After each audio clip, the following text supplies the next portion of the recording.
Olá, pessoal! Então, hoje nós damos continuidade ao nosso projeto de leitura Dostoiévski em ordem cronológica. Vou deixar o link da playlist aqui em cima nos cards, lá embaixo na descrição, para vocês darem uma olhada.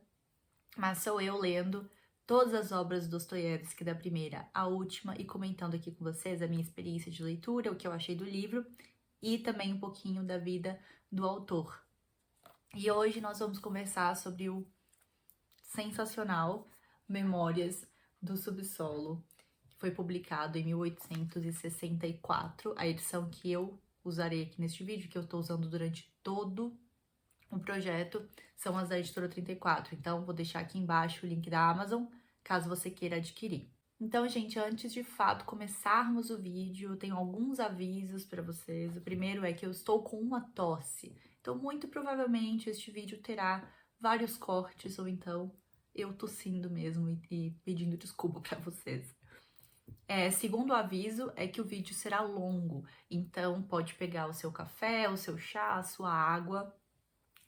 Nele eu vou falar sobre a vida do Dostoiévski, sobre o que estava acontecendo na Rússia naquele momento, e daí partiremos para o livro Memórias do Subsolo, que é dividido em duas partes. Mas até eu falando do livro vai demorar um pouco mais, porque eu vou falar bastante da primeira parte, que é mais filosófica mesmo, é sobre o homem do subsolo em si, e aí a segunda parte a gente vai falar mais sobre, assim, algumas histórias que ele conta, algumas memórias que ele nos conta, que são realmente as memórias do subsolo.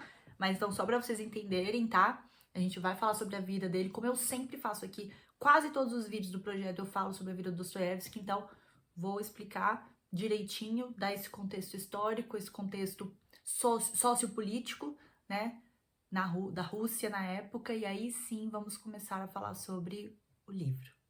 Bom, gente, sabemos que o Dostoiévski, em 1862, 2 anos antes da publicação de Memórias do Subsolo, mais especificamente no verão de 62, ele estava na Europa. E no inverno do mesmo ano e no começo de 63, ele começa a escrever sobre essa primeira viagem dele à Europa e as impressões dele. Então ele nos deixa a obra Notas de Inverno sobre Impressões de Verão. Inclusive, já tem vídeo aqui no canal, foi nosso último vídeo do projeto. Vou deixar aqui em cima, lá embaixo para vocês. E nessas notas ele nos conta a visão dele da Europa, que não era lá muito boa, né?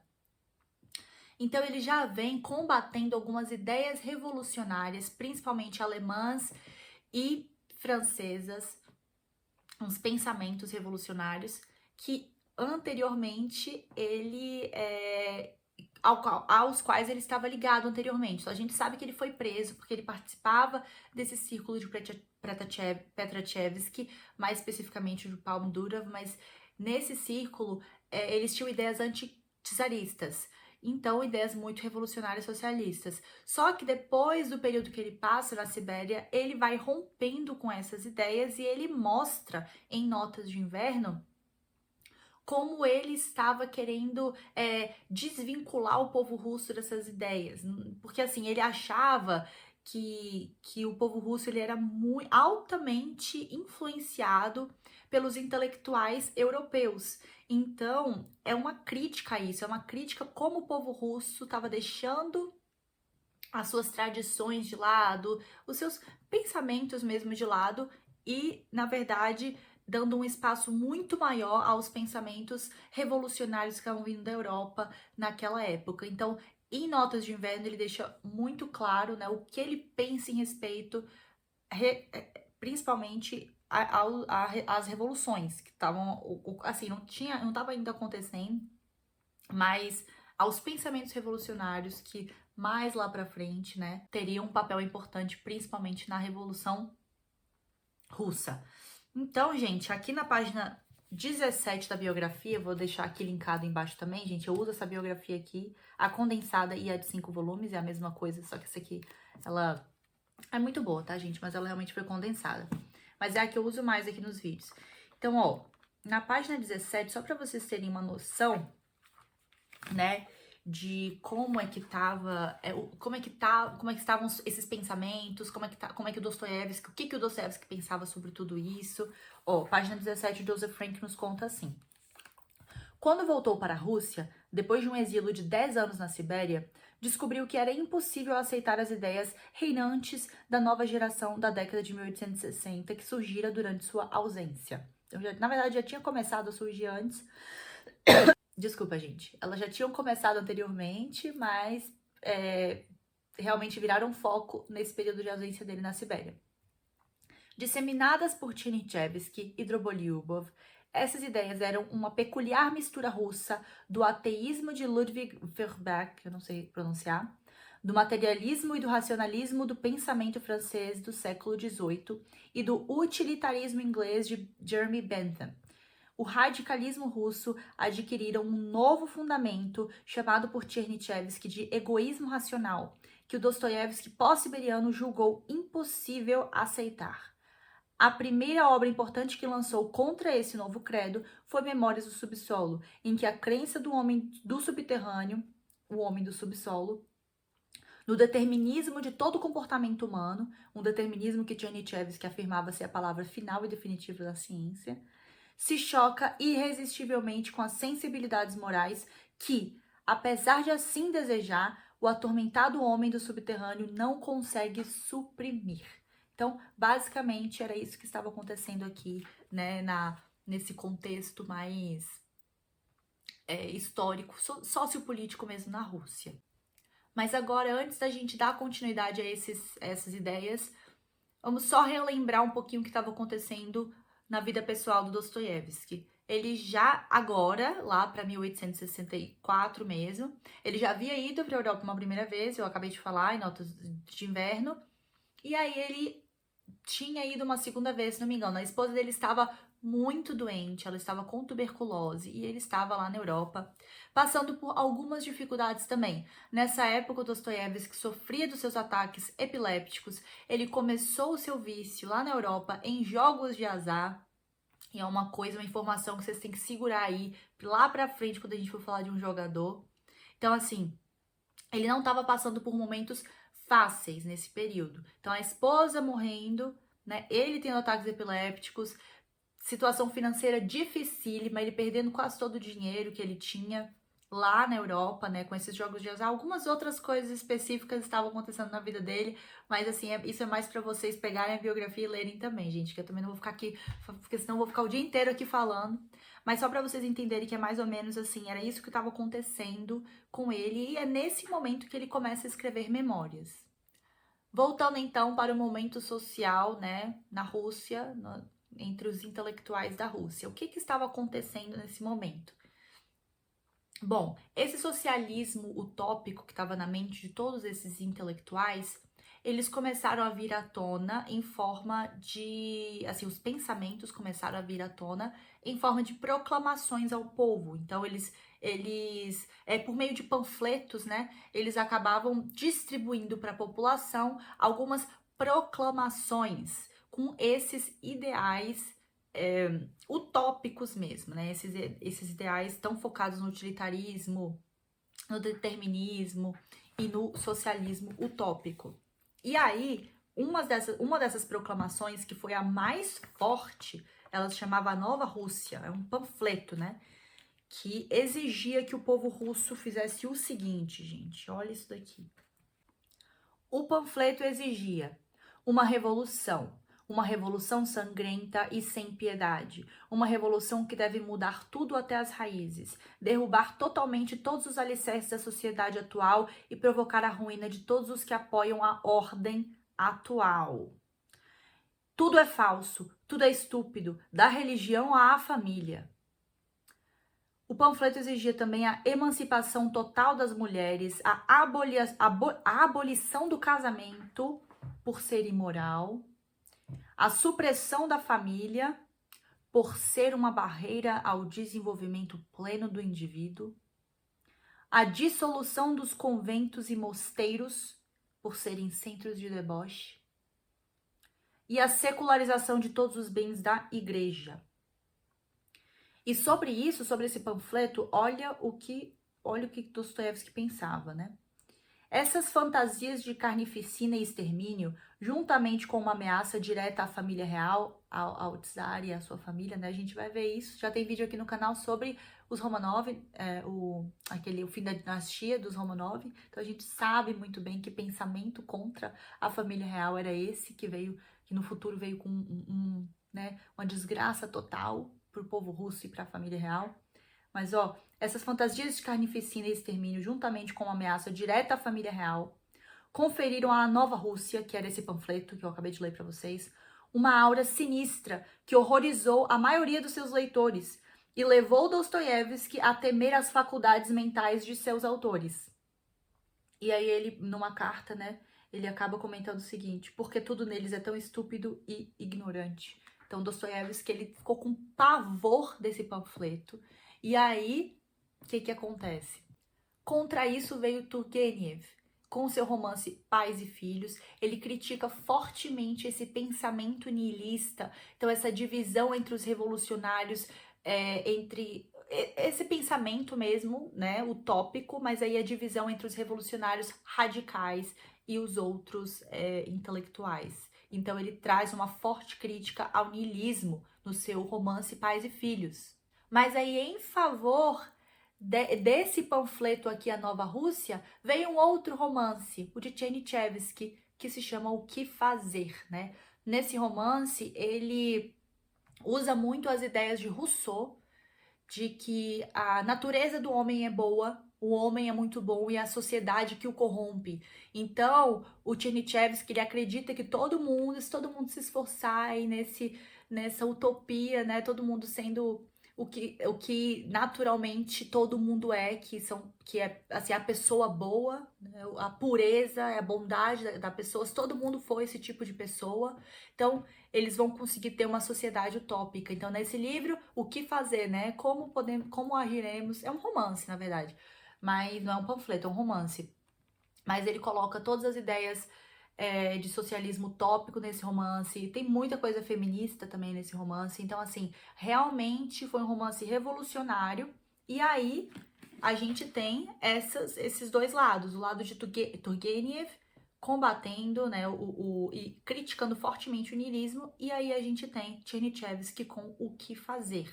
Para vocês terem uma noção, o livro O Que Fazer, né, era um livro importantíssimo para o Lenin. Lá na frente, Lenin leu e releu esse livro, disse que era importantíssimo, e até Karl Marx, ele também comenta, eu não lembro agora se foi no prefácio do Capital, né? Mas acredito que tenha sido.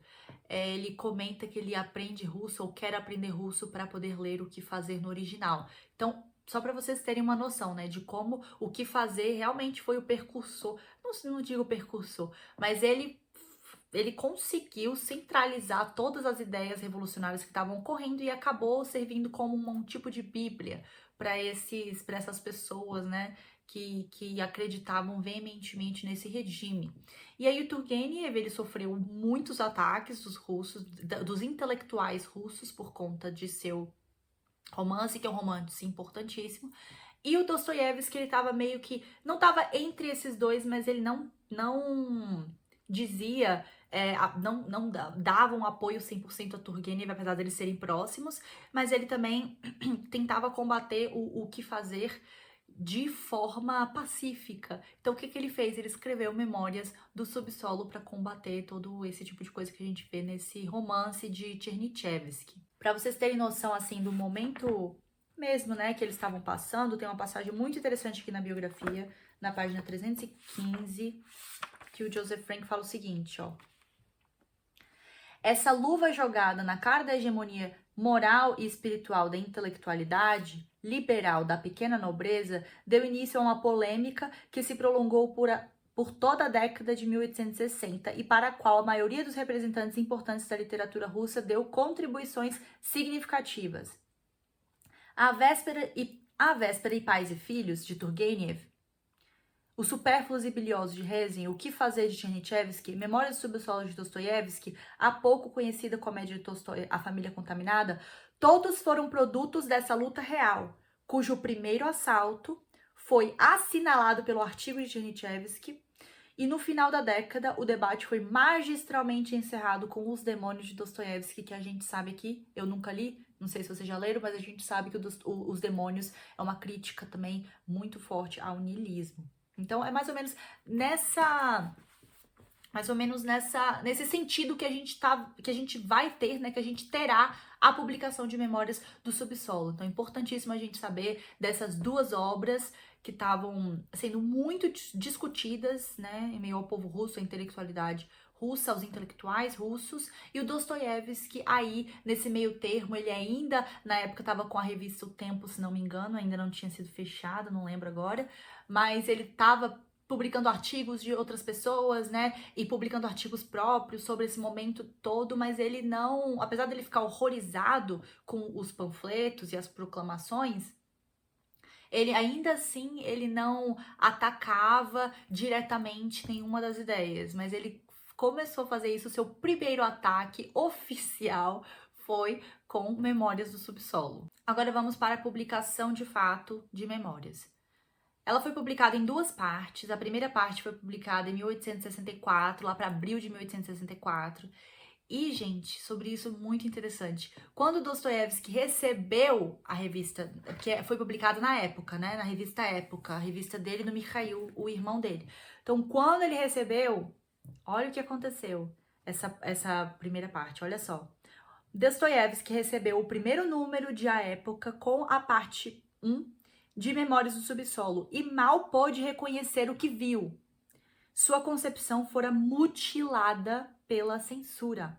Ele diz: teria sido melhor não ter publicado o penúltimo capítulo, que é o capítulo 10, onde está expresso o essencial, a própria ideia da obra, do que publicá-la desse jeito, isto é, com frases truncadas e que se contradizem. Meu Deus, o que fazer? Esses censores porcos, em trechos em que eu zombava de tudo e às vezes blasfemava em nome das aparências, isso eles deixaram. E onde eu concluía pela necessidade da fé e de Cristo, isso foi censurado.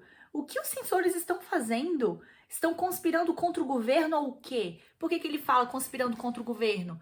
Porque a gente tem que entender que o Tsar, ele era como se tivesse sido mandado por Deus para o povo russo. Então, como se fosse, sei lá em Juízes, né? Que a gente tem os líderes de Israel naquela época, o povo russo acredita veementemente que o Tsar foi mandado por Deus para governar o povo russo, o povo de Deus. Então, o Dostoiévski falou: quando no momento que eu defendo a fé e Cristo e realmente tem o cerne da questão, tem o que eu quero passar, vocês retiram isso. Então ele ficou completamente frustrado e chateado com a censura, né, com esses censores, e sem entender por que, de fato, os censores tinham retirado o que ia, na verdade, né, desculpa, o que ia, na verdade, ao encontro da ideia czarista e não de encontro a ela. Então, muito estranho, né? Aí, olha só, o que o Joseph Frank fala isso é que os censores, essa tentativa de Dostoiévski talvez tenha confundido e assustado os censores, ainda aterrorizados com a recente asneira cometida ao liberar O Que Fazer, porque os censores liberaram O Que Fazer do Chernyshevsky da forma em que estava, o que acabou sendo, assim, um tiro no pé deles próprios, do governo, né?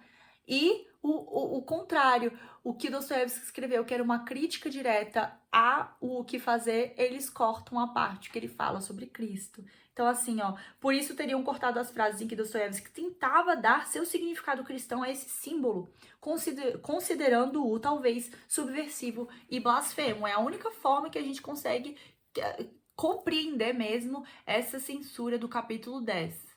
Bom, isso foi a primeira parte. A segunda parte, gente, foi publicada 2 meses após a morte da Maria, da esposa do Dostoiévski. Então, como eu falei, ela estava no leito de morte enquanto ele escrevia, e aí ela estava viva para a primeira parte, mas na segunda parte ela não tá mais viva, né? 2 meses após a morte dela é publicada a segunda parte, que são só as memórias. Então, gente, vamos falar agora de fato sobre o livro. Olha só, Vou colocar todos os minutos aqui embaixo, tá? Assim, quando eu começo a falar sobre tal coisa, porque senão realmente o vídeo vai ficar muito grande, mas eu quero dar todo esse contexto para vocês, que eu quero que vocês entendam por que o Dostoiévski escreveu Memórias, em que contexto ele escreveu Memórias, e enfim, para ficar tudo muito claro, porque faz toda a diferença, tá? Então vamos lá. Vamos falar agora sobre Memórias em si, sobre a obra em si. Antes da gente falar da obra, vamos falar sobre o título, que tá aqui no prefácio da própria edição da editora 34, tá? Na página 12. O tradutor aqui é o Boris Schneiderman, tá? E ele... inclusive vou deixar aqui embaixo também um artigo muito bom que ele escreveu, que eu também li para me preparar para esse vídeo. Muito bom mesmo. Eu vou deixar aqui embaixo esse artigo. Aí olha o que ele fala sobre o título Memórias do Subsolo, né? A gente tinha a opção de Notas do Subterrâneo anteriormente, e aí ele explica por que ele escreveu Memórias, por que ele escolheu Memórias do Subsolo e não Notas do Subterrâneo, ó. O último, que é Notas do Subterrâneo, está semanticamente correto, pois a tradução mais imediata de Zapiski é anotações, né? Apontamentos, notas. Mas, visto que, por extensão, a palavra russa também significa memórias, reminiscências, diário, achei preferível Memórias do Subsolo. E eu acho que eu até concordo com ele, porque, cara, não são meio que notas. Eu não tive a impressão de serem notas. A primeira parte, sim. São notas de um homem do subsolo, assim, não, na verdade não são nem notas, são pensamentos mesmo. Agora, a segunda parte são memórias, mas não são escritas como se fossem notas, é realmente como se fosse corrido, né? Mais ou menos corrido. Então, eu achei que a palavra memórias realmente foi mais feliz aqui, essa escolha foi mais feliz. Bom, gente, como a gente já falou, Memórias é uma crítica e sátira, tá? Dessas ideias que a gente já tá conversando aqui. Essas ideias que estavam prevalecendo entre os intelectuais russos. Mas, ó, trabalhando com essa ideia, né, de todos esses pensamentos que a gente já conversou aqui, tá muito presente aqui nesse livro o existencialismo. Então, e vários outros ismos. Então, o homem do subsolo trabalhando com esse existencialismo, esse porquê, né, esse fim, esse produto final da existência, ele será a voz desse ataque, né, do Dostoiévski a essas ideias, mas será a voz de um ataque aos diversos ismos que a gente já conhece. Então, olha só, vai ser um ataque ao niilismo, né? O niilismo é acreditar no nada, no vazio, que nada existe. Então, assim, valores, crenças, virtudes, nada disso existe no niilismo. O niilismo é basicamente acreditar no nada. Aí, o utilitarismo, né? A consequência da ação, assim, moral. Porque, tipo, você tem uma ação moral, né? Mas você só presta atenção na consequência dela, você não presta atenção no porquê ela existiu. Então, aquela moralidade, né, o significado por detrás da moral, ele não existe no utilitarismo. É para que é utilizada essa ação moral? Qual é a utilidade dela no final das contas? Qual é a consequência dela? E não por que você escolheu a ação moral, que é tudo que se baseia o cristianismo, né, gente? Então tá. Niilismo, utilitarismo, ateísmo também, é uma crítica ao ateísmo. E o determinismo, que a gente já conversou também, que é tudo que assim, tudo acontece porque é determinado por uma causa. Então, é tudo muito racional, né? O racionalismo também. Não que o Dostoiévski fosse contra o racionalismo, mas ele faz uma crítica a esses diversos ismos que removem todas esses valores e essas virtudes que nos dão base para viver. E todos esses ismos, eles acabam deixando tudo muito científico, né? Não sei se essa palavra existe, mas cientificando tudo, né? Como se fosse isso. E o Dostoiévski, ele acreditava veementemente que o ser humano evoluía, né? Por meio da fé em Cristo, por meio de Cristo, por meio da cruz, por meio da salvação. Então, Dostoiévski tinha essa visão muito clara na cabeça dele. Então, ele acreditava que a evolução do ser humano se dava a isso, se dava a Cristo. Ele não concordava com Rousseau quando Rousseau falava que o ser humano era essencialmente bom. Ele também não concordava com uma vertente que falava que o ser humano era o pior, né? O pior, pior ser possível, mas ele acreditava que o ser humano tinha tendências à destruição e o caos e que ele precisava de Cristo para sair dessas tendências, né, gente? Agora eu tenho várias anotações aqui na minha frente, então eu vou tentar, para não ter muito corte, pra ficar mais. Vamos ver, né? Talvez eu tussa por aí eu tenho que fazer um corte. Mas eu vou tentar fazer uma coisa mais orgânica com vocês a partir de agora, tá? Então, olha só. Então, logo no começo, nas primeiras páginas aqui, página 18 e 19, a gente começa com o Homem do Subsolo nos contando um pouquinho sobre ele. E logo no começo, gente, ele já fala o seguinte, na verdade, na página 15. Ele já fala o seguinte, ó. Sou um homem doente, um homem mau, um homem desagradável. Creio que sofro do fígado. Aliás, não entendo o níquel da minha doença e não sei ao certo do que estou sofrendo. Não me trato e nunca me tratei, embora respeite a medicina e os médicos. Não, se não quero me tratar é apenas de raiva. Né? Sou o primeiro a reconhecer que com tudo isto só me prejudicarei a mim mesmo e a mais ninguém. Mas apesar de tudo, não me trato por uma questão de raiva. Se me dói o fígado, que doa ainda mais. Então a gente já vê logo aqui no começo que ele tem essa autoflagelação muito forte aqui, que começa na primeira página e nos acompanha no decorrer de todo o livro. Então ele tem essa autoflagelação, né? Ele se chama de funcionário maldoso, grosseiro, encontrava prazer em ser uma pessoa grosseira, em ser uma pessoa desnecessária, né? Enfim, ele não gostava de ninguém, ele era uma pessoa extremamente desagradável e ele deixa claro aqui pra gente. Mas ao mesmo tempo que ele deixa claro que ele era desagradável, que ele era uma pessoa horrível, que ele sentia prazer em brigar com os outros, que ele sentia prazer em ver o sofrimento dos outros, ele também diz que ele sente tudo isso, que ele sentia tudo isso porque ele era o mais inteligente e o melhor de todos ali. E que ele não tinha a menor paciência, basicamente, para pessoas burras, tá? Então, esse amor próprio dele se achar muito, dele se achar o melhor de todos, me remete até o Foma Fomitch, de Alder Stepanchikov, também Dostoiévski, vou deixar aqui em cima, caso tenha espaço. Lá embaixo também na descrição. Então, me traz muito isso, o Foma nesse momento. Então, ele tem esse amor próprio imenso, né?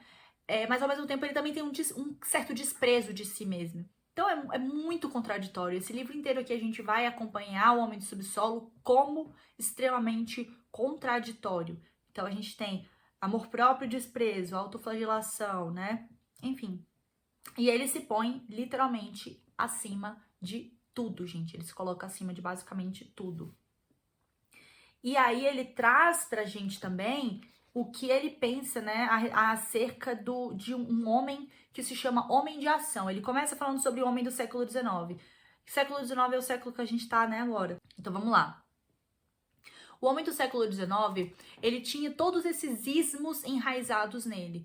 Então, assim, ele não tinha esse temor a Deus, ele não tinha essa obrigatoriedade da moral por conta de Deus, ele não tinha essa questão mais metafísica, talvez, do porquê você tem que agir de alguma forma, do porquê você tem que ser uma boa pessoa, do porquê suas ações, né, têm que ser morais, elas têm que, de fato, seguir a moralidade.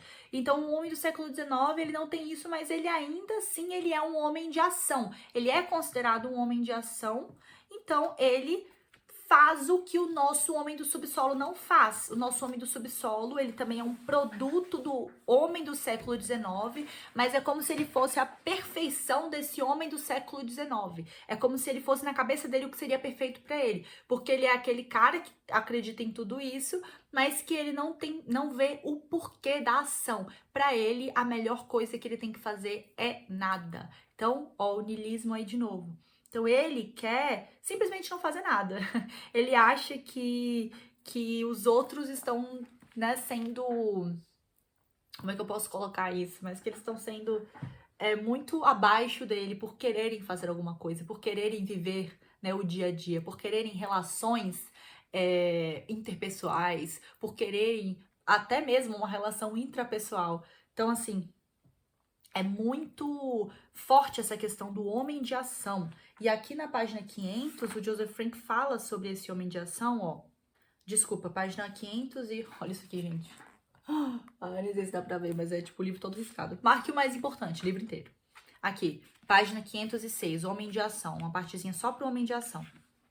Ele fala o seguinte, ó. Somente reconhecendo esse deslocamento... Quando eu falo ele, eu tô falando de Joseph Frank, tá, gente? Somente reconhecendo esse deslocamento irônico do horizonte moral e psíquico normal é que podemos compreender com precisão a relação do homem do subsolo com seu interlocutor imaginário.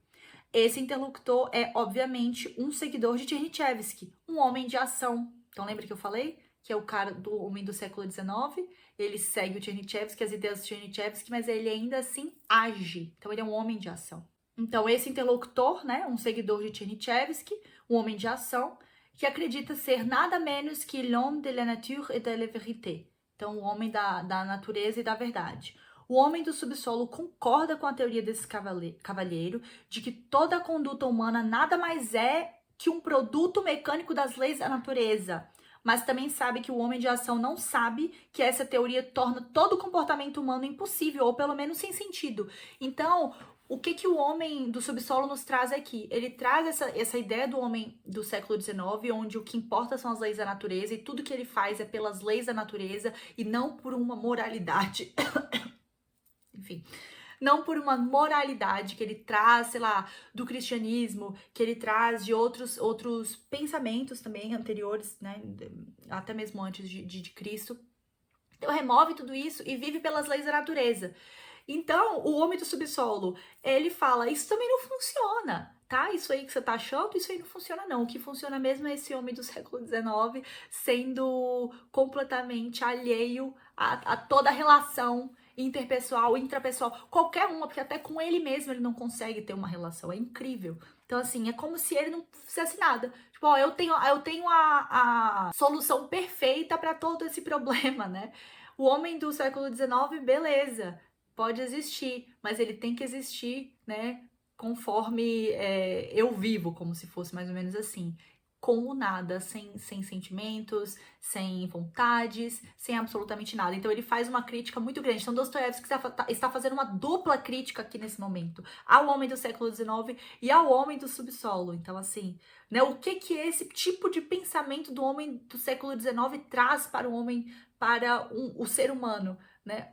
Acaba chegando no que a gente tem aqui nesse livrinho, né, sobre o que é um homem do subsolo e o que todas essas ideias podem trazer para a execução de fato de todos esses ideais, né?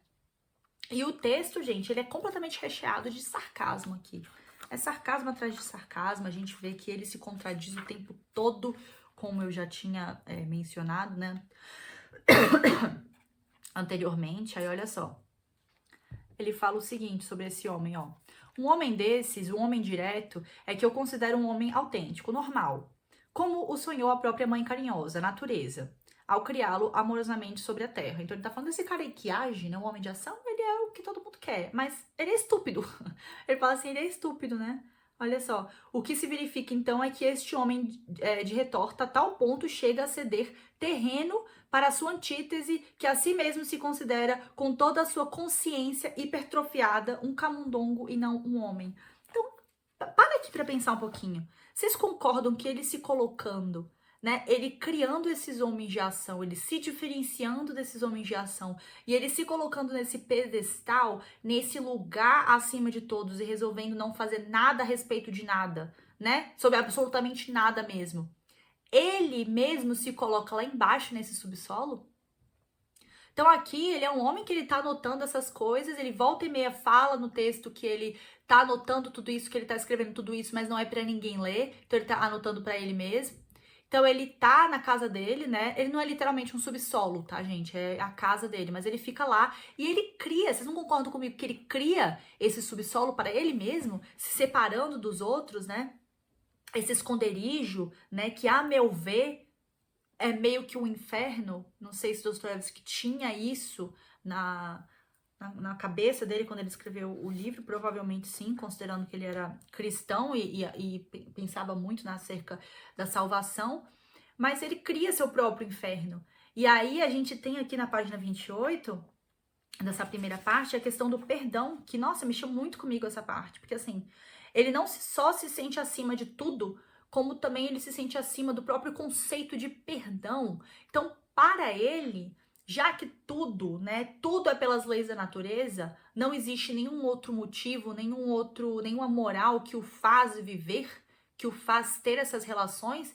Então, o perdão para ele nem precisa existir. Ele fala aqui que quando ele era criança, ele nem se sentia mal. No começo ele até fala que se sentia mal, mas ele nunca pedia desculpa, né? Ele era muito maior do que aceitar, não só pedir desculpa, gente. Não era uma questão de orgulho, apesar de aqui ter também a questão, um dos outros ismos é o egoísmo muito forte que tem aqui. Mas não é uma questão de orgulho, não vou aceitar desculpa porque eu sou orgulhoso, apesar dele ser também, lá pro final a gente vê. É principalmente a questão de não, né, de não acreditar que o perdão existe. Então, assim, não precisa perdoar ninguém precisa pedir perdão pra ele. Não faz sentido na cabeça dele essa questão de perdão. Então, assim, ele diz, gente, aqui o tempo todo que ele não sente nada, porque nada é real pra ele. Então, como uma coisa pode ser real se ele não entende o verdadeiro sentido por aquela coisa, né? Por aquela coisa estar acontecendo, pela existência daquela coisa. Então, assim, se você parar pra pensar, o que é real pra ele, né? Parece que ele não consegue nem chegar na metafísica, ele não consegue nem alcançar a metafísica. Então, ele fica na causa, né, o sentido daquela realidade, da existência do ser, mas ele não passa disso, ele não passa para a metafísica, ele não consegue alcançar esse propósito do ser. E aí ele acaba vivendo por causa disso. Concordam comigo que ele então vive uma vida extremamente enfadonha, extremamente entediante? Ele não consegue se apaixonar, ele não consegue simplesmente fazer nada, ele não faz nada, ele não tem nenhuma relação com ninguém. Olha só, aqui na página 29, ele fala o seguinte, ó. Por conta da minha vida enfadonha, né, eu lançava-me nas minhas escapatórias, então, prostíbulos, esse tipo de coisa. Ele tinha uma vida de muita libertinagem. Então, ó, imaginava para mim mesmo aventuras e inventava uma vida para viver ao menos de algum modo. Então, já que ele não vivia, ele tinha que inventar aventuras. E aí ele tinha prazeres momentâneos, ia para os prostíbulos e tinha esses prazeres momentâneos, né? De outra feita quis por força apaixonar-me. Isso me aconteceu 2 vezes, né? E aí ele não consegue, ó. Tudo isso por enfado, senhores. Unicamente por enfado. A inércia me esmagara. Então, tudo, ele tentou se apaixonar, ele tenta isso, ele tenta aquilo, não é porque ele acredita que que o ser humano deve viver pelo amor, por amor, né? Que o ser humano tem que viver por uma causa maior, por um amor ao próximo, realmente uma causa maior. Ele acredita que nada acontece, nada é por nada, completamente niilista. Então, ele acaba ficando tão entediado que ele se força, né?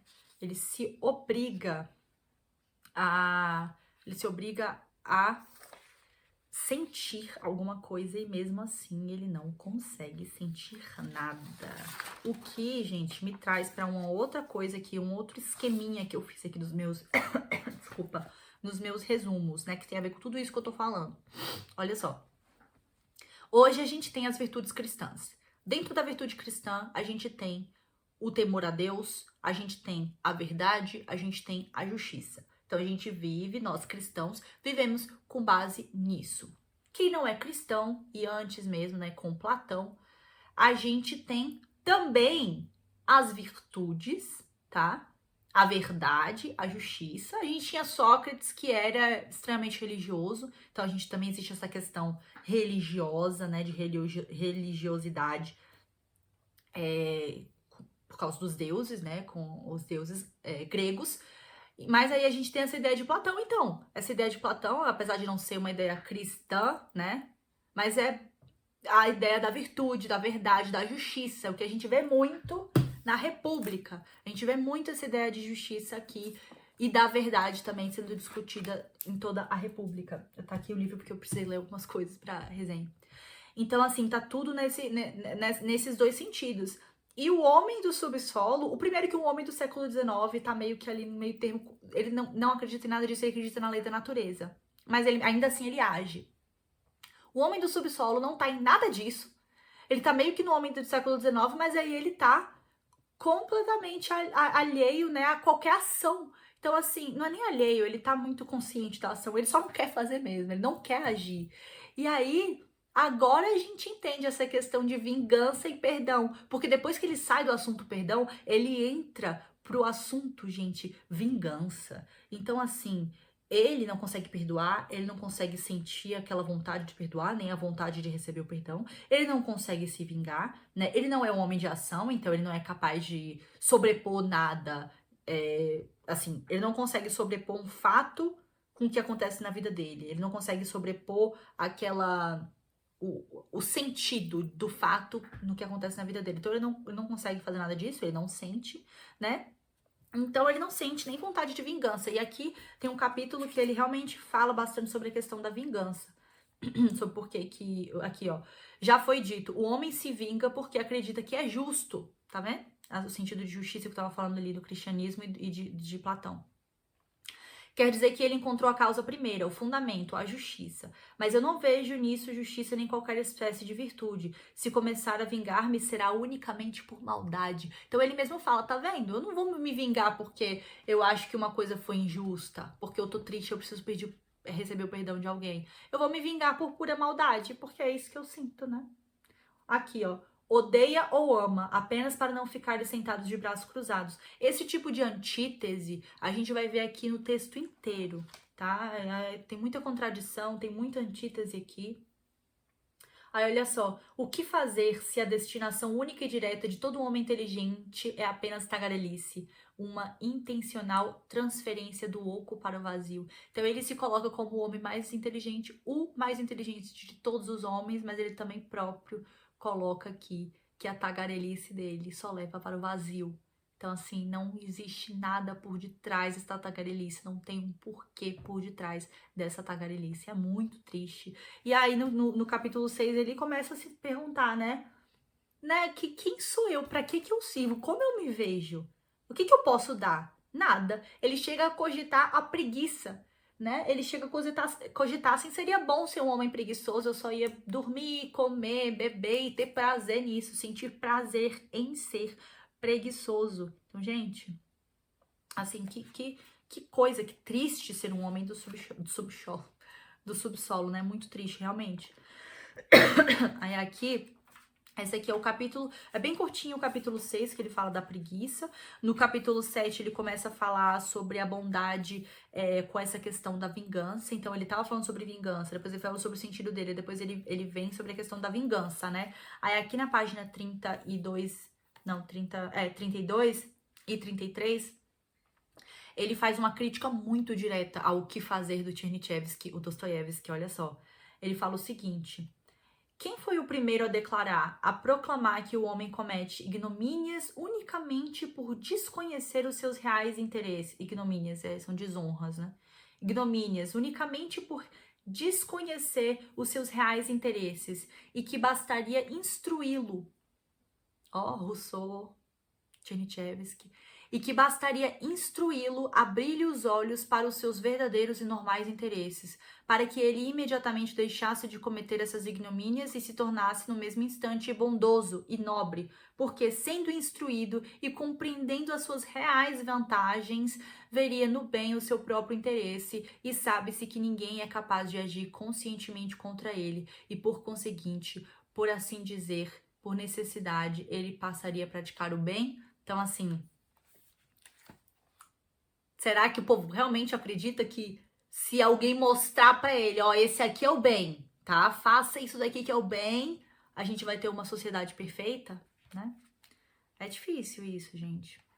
Aqui na página 36 ele fala que a civilização, ela só presta para dar uma multiplicidade de sensações no ser humano. Então a civilização só existe para isso, para o ser humano sentir um monte de coisa. Mas assim, ele não desenvolve, ele não elabora essa ideia num nível. Como eu posso dizer? Ele não elabora essa ideia para a prática. Ele apenas diz que a civilização elabora no homem apenas a multiplicidade de sensações e absolutamente nada mais, né? Que a partir desse desenvolvimento que o homem chega ao ponto de encontrar prazer em derramar sangue, que aí ele começa a falar sobre a bondade humana, a maldade humana e a bondade humana. E aí, sobre a lei da natureza, olha só, aqui é importante porque a gente vai trabalhar com uma ideia, uns cálculos e uma ideia de Fourier. Então, olha só. Então, Dizeis, a própria ciência há de ensinar ao homem, embora isto seja, a meu ver, um luxo, que na realidade ele não tem vontade nem caprichos, e que nunca os teve, e que ele próprio não passa de tecla de piano ou de um pedal de órgão, e que antes de mais nada existem no mundo as leis da natureza, de modo que tudo o que ele faz não acontece por sua vontade, mas espontaneamente de acordo com as leis da natureza. Consequentemente, basta descobrir essas leis e o homem não responderá mais pelas suas ações e sua vida se tornará extremamente fácil. Todos os atos humanos serão calculados, está claro, de acordo com essas leis, matematicamente como uma espécie de tábua de logaritmos até 108.000 e registrados num calendário, ou melhor ainda, aparecerão algumas edições bem intencionadas, parecidas com os atuais dicionários enciclopédicos, nas quais tudo estará calculado e especificado com tamanha exatidão que no mundo não existirão mais ações nem aventuras. Então, ele pega esse cálculo de Fourier, que a gente encontra também aqui na página 510, né, da biografia. O Joseph Frank fala assim, Dostoiévski combina assim a tabela das paixões de Fourier com o determinismo material de Chernyshevsky, em seu ataque ao ideal do Palácio de Cristal, que envolveria a eliminação total da personalidade. Antes da gente chegar no Palácio de Cristal, vamos pensar aqui. Olha só, a gente tá falando sobre as leis da natureza muito aqui já, né? Então, o homem, ele se move apenas pela lei da natureza. Então, vai chegar um momento que ele só agirá por causa dessas leis da natureza, mas aí vai chegar um momento que nem as leis da natureza vão existir mais, então assim, não vai existir mais a ação. Basicamente isso que ele fala aqui, né? Em que aparecerão algumas edições bem intencionadas, parecidas com os atuais dicionários, nas quais tudo já está especificado. Então assim, não existirão mais ações e nem aventuras, porque tudo já vai estar especificado. Então, essa perfeição humana, ele tá brincando aqui muito com o Dostoiévski, né? Ele tá criticando muito, mexendo muito com a questão do Chernyshevsky e do Rousseau, de que se você pegar o homem na sua bondade, você consegue colocar ele em algum lugar, palácio de cristal, e ele terá essa perfeição e esse paraíso. Então, assim, é um paraíso de fato, gente? Será que a gente consegue ter esse paraíso? O que é o Palácio de Cristal, só pra gente ter uma noção? O Palácio de Cristal já foi mencionado em Notas de Inverno. Era um palácio que existia em Londres, ele foi destruído em 1936 por um incêndio, eu acho. Mas era um palácio, era um edifício onde tinha muitas exposições científicas. E quando Dostoiévski foi lá, gente, em Notas de Inverno sobre Impressões de Verão, ele deixa muito claro que para ele o Palácio de Cristal, essa ideia do Palácio de Cristal, né, onde assim vive apenas a ciência, e aí ele trabalha com essa ideia aqui agora, né, em Homem do Subsolo, de que nesse Palácio de Cristal vai ter esse homem perfeito do século XIX, com todas essas questões científicas de lei da natureza ao redor dele, e ele fala que para ele isso é Baal, né? Baal, aquele que a gente também já falou isso sobre no vídeo anterior, que é o deus falso, uma entidade demoníaca na Bíblia, né? Aí olha só, página 456. O Palácio de Cristal tornou-se para Dostoiévski a imagem do espírito profano da modernidade que assomava, malévola, sobre Londres. E em sua imaginação, esse espírito assume a forma de besta monstruosa, cuja vinda foi profetizada no Apocalipse. Então ele deixa muito claro o que ele pensa sobre o Palácio de Cristal lá em Notas. Por isso que quando ele traz à tona aqui Memória do Subsolo, a gente já sabe do que ele tá falando. Ó, ele nega que a humanidade esteja ansiosa por alcançar o apocalipse estático e secular do Palácio de Cristal, o que significaria o fim da história e a cessação de todo esforço, aspiração e esperança. Então não tem mais, claro, uma vida do homem do subsolo, onde não existe mais ação, não existe mais amor, não existe mais nada, é literalmente o nada, é um niilismo puro. Ele critica isso porque um mundo desse é você perder as esperanças, é você perder tudo, né? É isso que o Dostoiévski fala aqui, que é você perder... Ele se recusa a acreditar nessa ideia de palácio de cristal, né? Ele recusa a acreditar nessa ideia, e aí a gente vai passar... Esse foi o capítulo 7, a gente vai passar para o capítulo 8, que é um capítulo que ele mais fala sobre razão mesmo, né? Então aqui nas páginas 40 e 41, principalmente, ele fala sobre a razão de querer, da vontade também, que não existe mais, o certo não seria mais ter vontade, ó. A razão, meus senhores, é coisa boa, não há dúvida, mas razão é só razão e satisfaz apenas a capacidade racional do homem, enquanto o ato de querer constitui a manifestação de toda a vida, isto é, de toda a vida humana, e com a razão e com todo o coçar-se. E embora a nossa vida nessa manifestação resulte muitas vezes em algo meio ignóbil, é sempre a vida e não apenas a extração de uma raiz quadrada. Então, ele tá falando assim, no final das contas aqui, né, ele acaba falando sem querer, né, que ele acredita que a vida é boa, que a vida é vida, é mais vida, assim, vida é vida no sentido de que a vida é mais do que uma raiz quadrada, é mais do que todos esses cálculos de Fourier, é mais do que esse pensamento aí da lei da natureza, né? Porque isso foi o que ele pensou agora, logo depois de falar, esses pensamentos se dão por causa dos meus 40 anos de subsolo. Então, volta e meia, lembra da contradição? Volta e meia ele fala, amo o subsolo, aí depois ele fala, não quero mais subsolo não. Aí ele fala, a razão é isso, não, a razão é isso não. Então, ele tem essa contradição no decorrer de todo o livro. Aí a gente vai para o capítulo 9, que é sobre a destruição e o caos, gente. Que é muito interessante esse capítulo, ó. Muito interessante mesmo. Vou ler uma partezinha aqui da página 46, que é uma parte muito importante. Aí, com tudo isso em mente, né, que ele já estava decorrendo sobre a vingança, sobre a maldade humana, a bondade humana, ele fala assim, o homem gosta de criar e abrir estradas, isso é indiscutível. Mas por que ama também até a paixão, a destruição e o caos? Dizei-me, mas eu mesmo quero dizer separadamente 2 palavras sobre o assunto. Não amará ele a tal ponto a destruição e o caos? É indiscutível que ele às vezes os ama muito e não há dúvida sobre isso. Mas não amará ele a tal ponto a destruição e o caos, porque teme instintivamente atingir o objetivo e concluir o edifício em construção? Como podeis sabê-lo? Talvez ele ame o edifício apenas à distância e nunca de perto. É esse edifício, tá, gente? O Palácio de Cristal.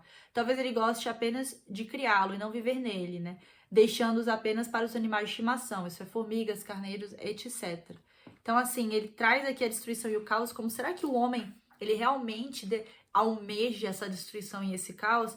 O que me lembra muito é Gênesis e Juízes. Então, Gênesis, a gente tem o desejo da destruição e o caos com Adão e Eva, né? Eles têm literalmente o Palácio de Cristal lá.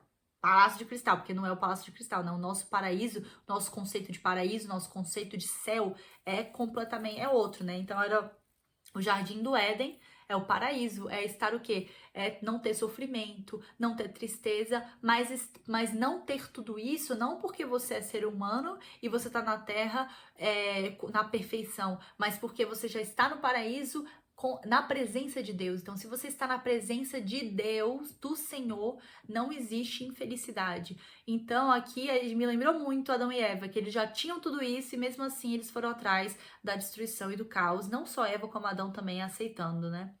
Então, e Juízes também me lembra de Juízes, porque depois dos profetas, né, depois Moisés, depois de Josué, aí vieram os juízes. Então o povo de Israel, ele já, claro, né, em vários outros momentos ele já tinha duvidado, o povo de Israel já tinha duvidado de Deus, mas em Juízes especificamente a gente vê um círculo muito infinito de destruição e caos. A gente vê assim, vem um juiz, deixa as coisas boas por enquanto. Daqui a pouco o juiz também, ele acaba não dando muito certo, ou ele morre, e aí vem a destruição e o caos muito forte no povo de Israel. Então eles faziam o que eles queriam, então parecia que eles almejavam. E olha que eles já tinham tido provas do amor de Deus, eles já tinham tido provas, o Mar Vermelho, o Rio Jordão, e milhões de outras provas, maná caindo do céu, tanta coisa, tanta prova que eles já tinham tido, e mesmo assim eles procuravam, né, nessa época de Juízes do Antigo Testamento, eles procuravam a destruição e o caos. Então isso me lembrou muito, e aí essa ideia inteira de Palácio de Cristal, né, o que eles pensam que é o paraíso, o que eles pensam que seria a perfeição.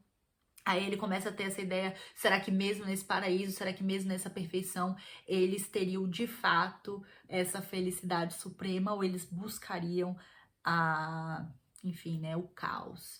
Mas é isso, gente. Ele continua tagarelando, balbuciando aqui muito, e o livro acaba, né? A gente tem o capítulo 10, que foi um capítulo que ficou super curto, porque foi a censura, né?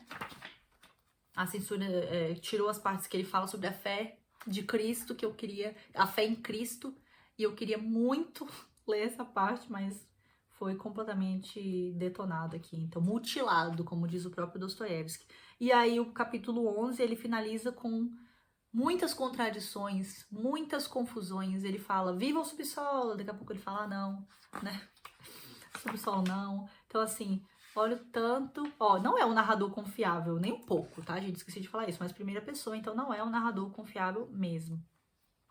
Ele até fala aqui que não quer que ninguém leia as coisas que ele escreve, né? Mas ele acredita que por ele estar escrevendo essas memórias, essas ideias e as memórias que ele vai escrever agora, nessa segunda parte, essas ideias que estão atormentando a cabeça dele vão deixar ele em paz, se ele colocar essas ideias no papel. E aí a gente vem para a segunda parte, que é a propósito da neve molhada. E ele aqui, ele vai trazer pra gente 3 relatos. E começa muito tragicômico, eu acho. Não, eu diria que começa mais como uma comédia mesmo, mas a gente sente vergonha alheia o tempo inteiro, então vergonha alheia de fato define o nosso personagem aqui nessa segunda parte. Ele tem seus 20 e poucos anos, ele já tem 40 anos, lá no começo, quando ele tá escrevendo, quando ele tá no subsolo, ele já tem 40 anos. Mas aqui nas memórias ele tem 20 e poucos. Então ele fica falando que ele não acredita em nada, que ele não sente nada, mas ele até tá agora, né, matutando com essas ideias aí, com essas memórias que estão o atormentando durante a vida inteira dele. Então, 20 anos depois ele ainda tá atormentado por essas ideias. Aí, olha só, o primeiro relato, gente, ele primeiro começa explicando a repartição, explicando os colegas de trabalho, aí ele se coloca como sempre acima de todo mundo, dizendo que ele é mais inteligente do que todo mundo, né? Mas aí, em dado momento, ele fala assim, ele fala que eu sou sozinho e eles são todos. Então, ele se coloca acima de todo mundo, mas ao mesmo tempo ele se coloca abaixo de todo mundo em alguns sentidos. Então, dá pra ver que ele realmente tem essa dificuldade de se relacionar. Olha só, eu desprezava sinceramente a minha atuação de funcionário público e se não como funcionário público, e se não cuspia em tudo era apenas por necessidade, porque eu mesmo estava ali instalado e recebia o trabalho. Então, assim, ele só não cuspia em todo mundo porque ele tinha que receber o salário. Está claro que não conseguia manter as relações de amizade com os meus colegas. Às vezes, separava-me deles cuspindo. E em virtude da inexperiência juvenil, deixava até de os cumprimentar, como que rompendo com eles. E aí, ele fala que em casa ele lia, e aí quando ele ficava entediado, ele ia pra vida de libertinagem, né? Ia pros prostíbulos. E aí a primeira situação aqui forte é que ele tá andando na rua, passa por um bar, ele vê um homem sendo jogado, arremessado pela janela, e ele quer sentir a mesma coisa. Ele entra no bar e ele tenta arrumar confusão com alguém, mas ele não consegue arrumar confusão com ninguém, mas aí um policial acaba tirando, ele tá na frente do policial, o policial pega ele, coloca de lado e passa, e aí ele se sente extremamente ofendido por isso, me lembrou de novo o Fomafomite, então ele se sente extremamente ofendido por isso, e aí ele começa a fazer um plano pra poder esbarrar nesse cara no meio da rua. Ele descobre onde esse cara, por onde esse policial passa. Aí ele vai, assim, numa empreitada. Ele começa a querer comprar uma roupa bonita só para aquele momento. Ele começa a se arrumar todo. Me lembra até o Capote de Gogo. Ele começa a se arrumar todo. Desculpa.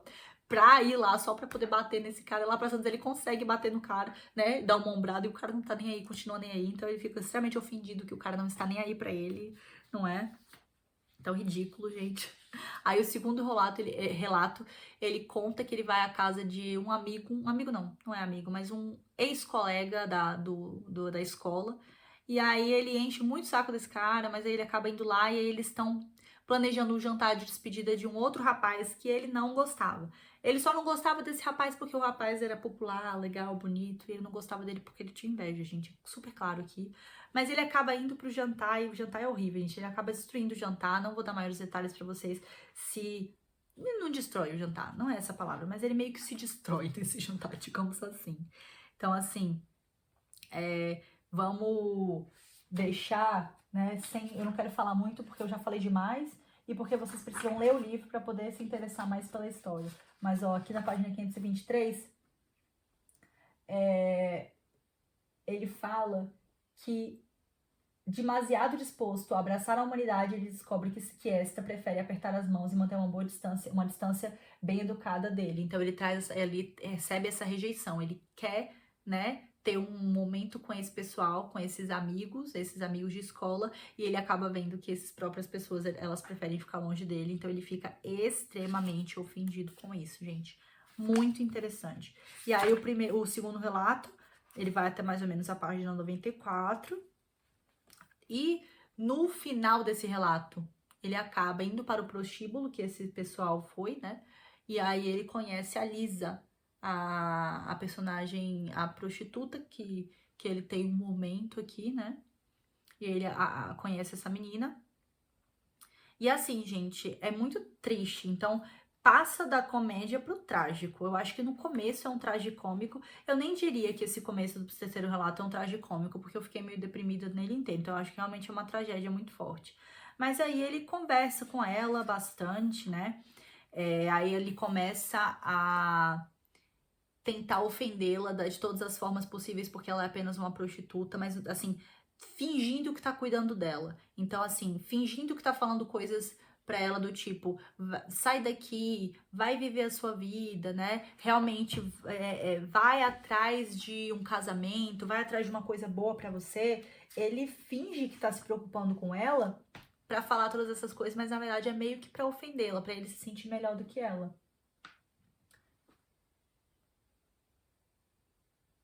Aqui, ó. Nenhuma das suas. Página 525.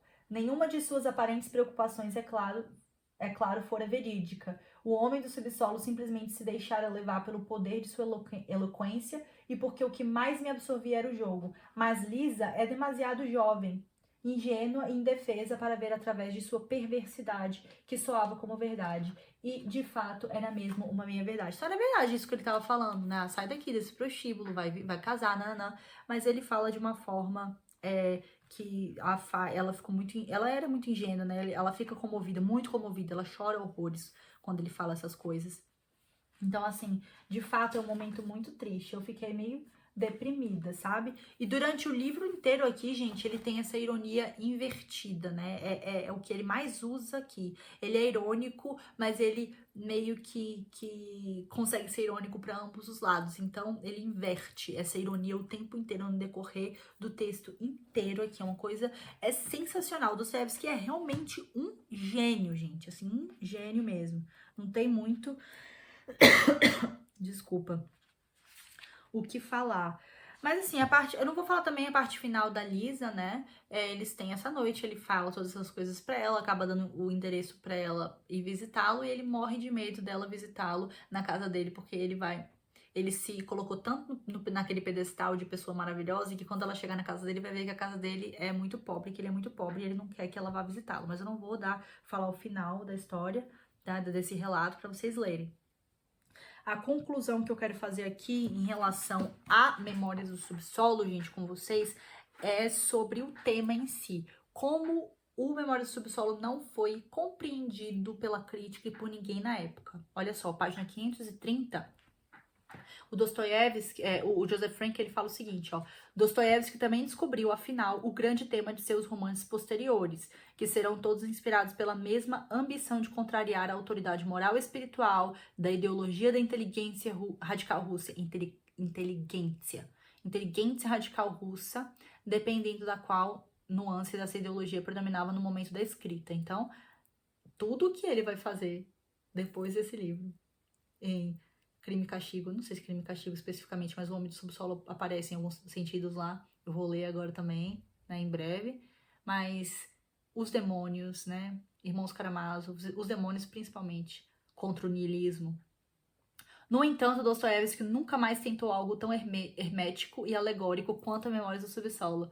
É muito provável que considerasse a obra um fracasso, como de fato foi. Se usarmos como medida sua total falta de repercussão em termos de polêmica, ninguém falou nada, ninguém entendeu o que ele estava querendo dizer.